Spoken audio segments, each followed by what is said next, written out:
The Palais Garnier is a 1,979-seat opera house in the heart of Paris, France. It was built for the Paris Opera from 1861 to 1875 at the behest of Emperor Napoleon III.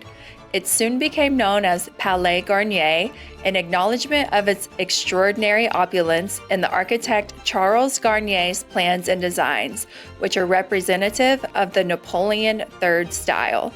It was the primary theater of the Paris Opera and associated with the Paris Opera Ballet until 1989.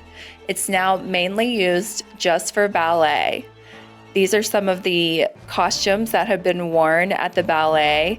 They are just magnificent to see in person, and you really realize how small ballerinas are. This is one of the hallways with huge mirrors lining both sides. It was beautiful.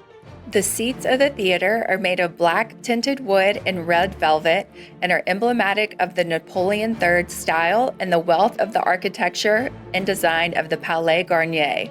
To design these seats, the architect collaborated with famous tapestry makers and decorators of the greatest French theaters of the century. The famous ceiling is painted by Marc Chagall.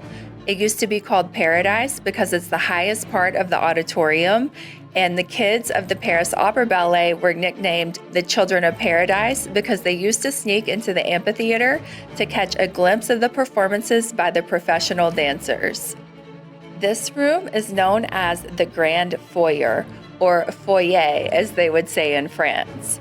It glows in warm hues of gold and is the very definition of decadent.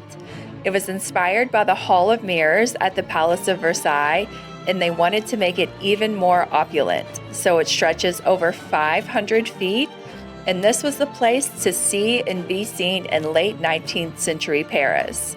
This room was where they would come to socialize and drink champagne at intermission.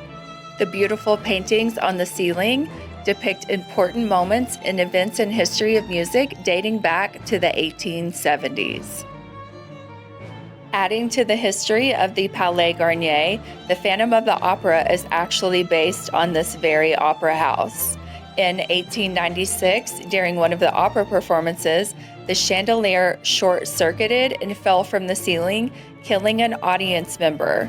So Gaston Leroux was a journalist in Paris at the time, and he wrote the book based on the phantom dislodging the chandelier from the ceiling. Thanks for exploring the Opera House with me. I hope you enjoyed the beautiful scenery as much as I did. To see a little more of me, head to onlyfans.com/veryhotvocab. See you next week.